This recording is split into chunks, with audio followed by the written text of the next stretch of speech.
A'udzubillahi minasyaitonirrajim. Bismillahirrahmanirrahim. Assalamualaikum warahmatullahi wabarakatuh. Waalaikumsalam warahmatullahi wabarakatuh. Masya Allah, hari ini kita kembali lagi bersilaturahim dalam program kesayangan kita semua, yaitu Cahaya Hati Indonesia. Pertama-tama mari kita panjatkan puji syukur atas kehadirat Allah Subhanahu wa Ta'ala. Tidak lupa kita berikan salawat dan salam kita kepada junjungan kita, manusia yang mulia Nabi besar Muhammad Sallallahu Alaihi Wasallam beserta keluarga, sahabat dan umatnya yang setia hingga akhir zaman. Bu, pernah nggak ibu ngerasa kalau dapat ujian kayaknya kok bertubi-tubi? Pernah? Pernah nggak kok kayaknya kalau dapat masalah saya melulu. Pernah nggak Bu? Kayaknya saya lagi. Pernah nggak Bu? Nah, hari ini pas kita akan bahas, hadir bersama kita guru kita yaitu Ustadz Khairil Alam yang akan membahas permasalahan kenapa kok aku lagi. Ustadz, ini kita akan bahas juga. Dalam hal ini juga akan mengangkat surah Al-Kahfi, ayatnya juga ayat 60 dan 79. Temanya adalah tentang ujian. Dan seringkali kita menganggap permasalahan itu selalu menimpa kita dan ngerasa ya kayaknya kita aja gitu tokoh utama dari permasalahan. Silakan Ustadz. Oke, saya awali dulu dengan salam. Assalamualaikum warahmatullahi wabarakatuh. Waalaikumsalam warahmatullahi wabarakatuh. A'udzubillahi minasyaitonirrajim. Bismillahirrahmanirrahim. Alhamdulillahirabbil alamin. Allahumma shalli ala Muhammad wa ala ali Muhammad. Rabbana zalamna anfusana wa illam taghfir lana wa tarhamna lanakunanna minal khasirin. Rabbi shrah li sadri wa yassir li amri wahlul 'uqdatam min lisani yafqahu qauli. Amin amin ya rabbal alamin. Nah, kita awali dengan sebuah masalah. Tadi sudah disampaikan bahwa kadangkala dalam kehidupan kita masalah itu bertubi-tubi mendatangi diri kita. Padahal saya sudah sholat, saya sudah sedekah, saya sudah beramal soleh. Namun kenapa musibah itu didatangkan kepada saya? Padahal ada orang lain yang amalnya lebih buruk dibandingkan saya, dia malah mendapatkan banyak nikmat. Nah, kita akan mengupas itu, kita akan membahas itu. Dan kita bukan hanya membahas itu saja. Namun kita akan melihat hal yang lebih fundamental, kenapa akhirnya kita mempertanyakan pertanyaan seperti itu. Supaya apa? Kita dapat akar masalahnya. Dan tentunya sumber dari semua referensi kita sebagai umat Islam adanya di mana? Al-Quran. Surat Al-Kahfi ini diawali dengan ayat pertama yang menjadi sebuah anchor, yang menjadi hal yang utama. Apa bunyinya? Alhamdulillahillazi anzala ala abdihi kitaba wal yaj'ala. Ini pada hafal semua ya.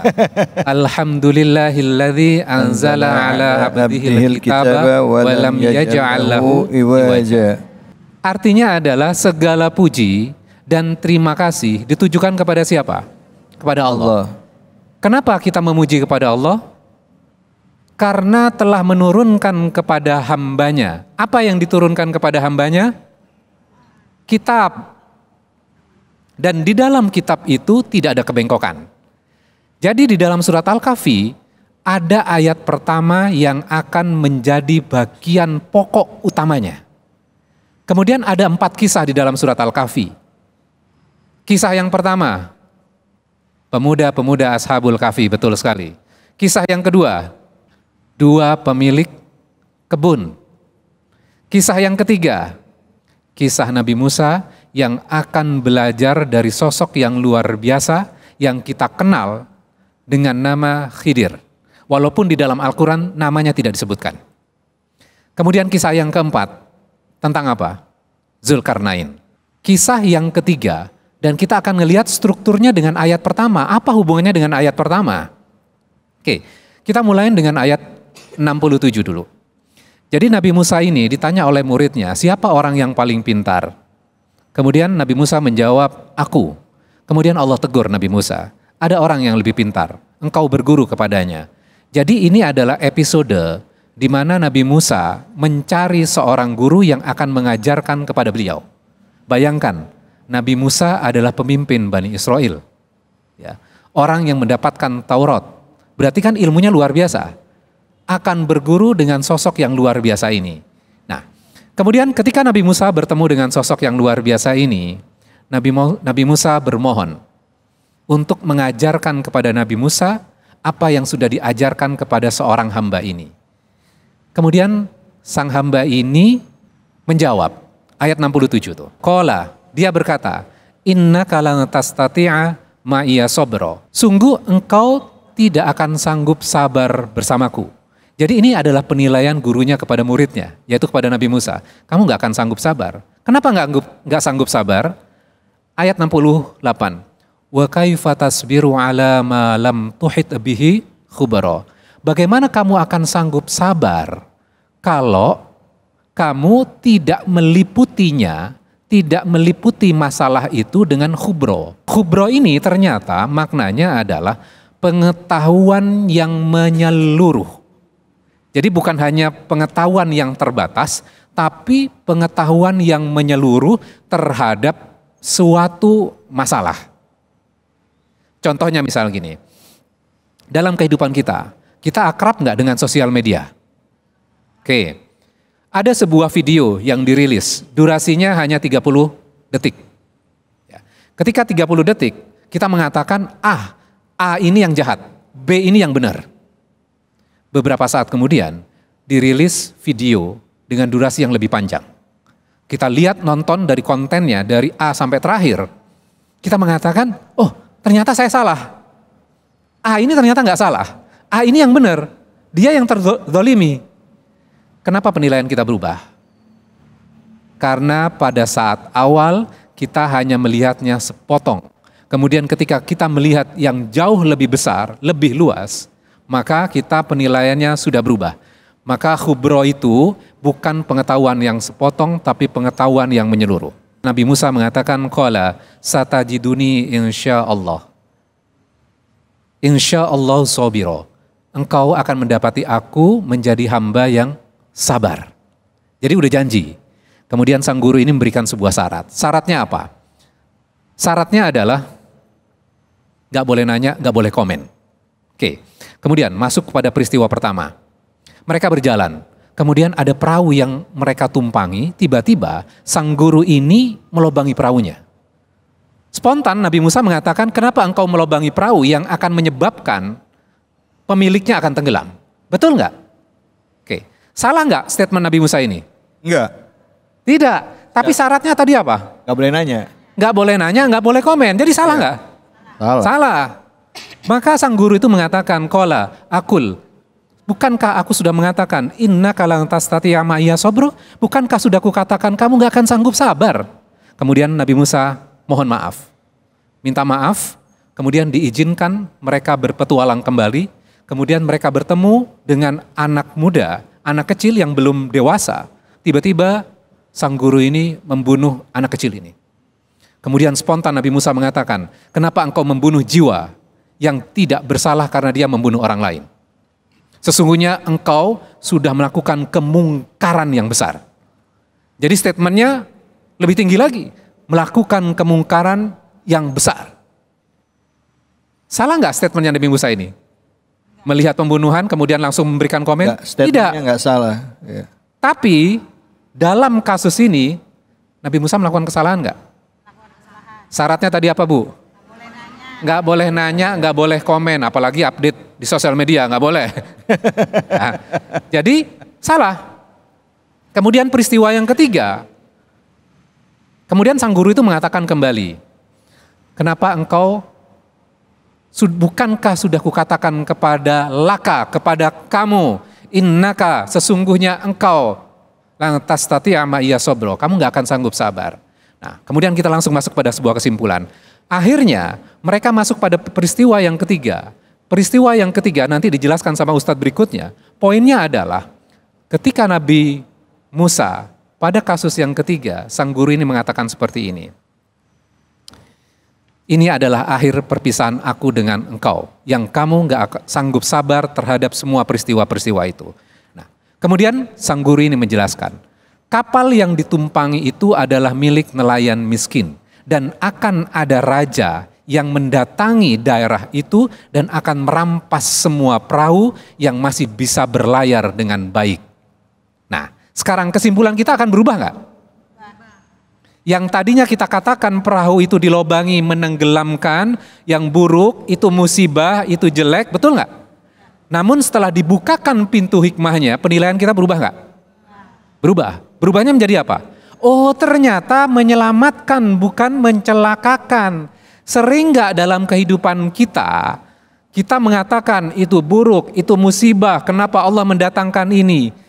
Karena kita belum memiliki pengetahuan yang menyeluruh. Sehingga apa? Kita tidak sanggup sabar. Akhirnya apa? Kita komplain. Kenapa? Mempertanyakan keputusan-keputusan Allah. Betul nggak? Ketika kita mempertanyakan keputusan-keputusan Allah, sekarang kita lihat korelasi dengan hubungan ayat pertama. Ayat pertama, alhamdulillah. Ketika kita komplain, semua hal dalam kehidupan kita, mampu nggak kita mengucapkan alhamdulillah?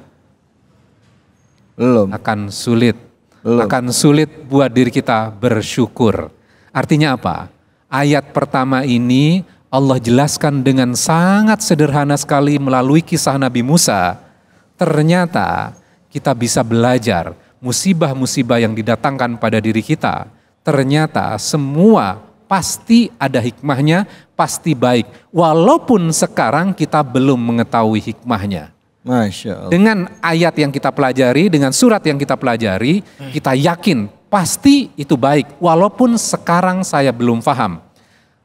Artinya apa? Ketika kita mengarungi kehidupan kita akan lebih tenang menghadapi permasalahan kita. Sehingga kita akan mampu untuk bersyukur. Masya Allah. Kira-kira seperti itu. Baik, Masya Allah. Terima kasih banyak Ustadz. Bu, kalau kita dapat sulit, ingetnya susahnya ya Bu ya. Nggak gampang lihat himah dibalik kesulitan. Ada yang mau bertanya? Silakan. Ya, Ibu. Langsung pertanyaannya.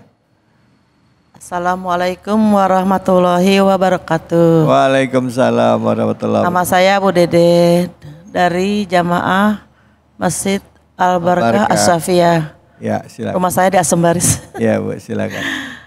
Yang saya mau tanya Pak Ustadz, kalau di rumah tuh saya sebagai istri suka yang selalu mengingatkan hal-hal ibadah.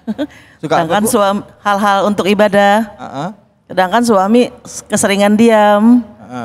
Apakah itu menjadi gimana ya untuk suami, dan saya mohon penjelasannya, buat saya baik atau buat suami kurang baik atau bagaimana Pak Ustadz? Makasih, Assalamualaikum. Oke, ya, waalaikumsalam warahmatullahi wabarakatuh. Silakan Ustaz. Oke, jadi kita balik lagi ke dalam ayatnya ya. Memang Al-Quran itu seringkali ketika kita belajar sesuatu, kita relatekan dengan kehidupan kita kan. Nah seringkali ketika kita belajar agama, seringkali kan langsung, Ustadz amalannya apa? Iya. Betul nggak? Berapa kali saya baca? Ya. Namun ketika kita melihat Al-Quran, di dalam Al-Quran, seringkali yang dirubah adalah mindsetnya, pola berpikirnya. Iya, iya. Ketika pola berpikirnya sudah benar, maka akan lebih memudahkan kepada kita untuk melakukan amal ibadah yang lainnya. Termasuk yang Ibu katakan tadi, pertanyaannya kan gitu. Bagaimana terhadap nasihat terhadap suami? Ya lakukan saja nasihat itu. Nah cuman kadang-kadang gini, kita harus paham bahwa antara seorang wanita dengan seorang laki-laki itu berbeda. Laki-laki itu egonya itu tinggi. Kalau diperintahkan terhadap sesuatu, biasanya egonya jadi naik. Maka kita harus paham secara psikologinya bagaimana cara menasehati suami. Karena bukan masalah nasihatnya, tapi bisa jadi cara kita menyampaikannya menjadi masalah. Sehingga dia tidak mau menjalankan itu. Jadi lakukan saja nasihat-nasihat itu terhadap suami. Bahkan kadang-kadang diberikan contoh tanpa kita melakukan nasihat, itu juga sebuah bagian dari dakwah juga. Kira-kira gitu. Ya, baik. Terima kasih Ibu. Waalaikumsalam. Terima kasih banyak Ustadz. Jadi cara menyampaikannya yang penting Bu ya. Ya, jangan ngingetin suami di depan anak, di depan adik, di depan keluarga, mungkin berdua ngomong baik-baik sambil dipijet-pijet, sambil diurut ya kan. Iya, mungkin sampai itu enak sambil jalan-jalan ya Bu ya. Mudah-mudahan insya Allah bisa. Baik. Oke, setelah ini kita akan lanjut lagi bahasan kita. Ya, kadang-kala kita suka merasa ujian itu selalu akhirnya hanya ke kita saja. Seperti tadi kita belajar hikmah dari tokoh Nabi Musa yang bertemu dengan Nabi Khidir. Dibahas di dalam surah Al-Kahfi yang sering kita baca setiap hari Jumat. Di mana Nabi Musa, Nabi yang di dalam beberapa kisah diriwayatkan bahwa Nabi yang paling cerdas mendapat ujian dari Nabi Khidir untuk tidak bertanya atau mempertanyakan tindakan yang dilakukan oleh Nabi Khidir. Akhirnya Nabi Musa tidak bisa menahan lagi terhadap tindakan tersebut dan mencoba dan tidak gagal untuk mengambil hikmah dari sebuah peristiwa. Begitu juga dengan kita yang gagal mengambil hikmah dalam setiap kejadian yang kita alami. Kita akan belajar lagi untuk mengambil hikmah dari setiap pelajaran yang terjadi dalam kehidupan kita dan coba mengulasnya dari sudut pandang Al-Quran hanya di sini, di Cahaya Hati Indonesia.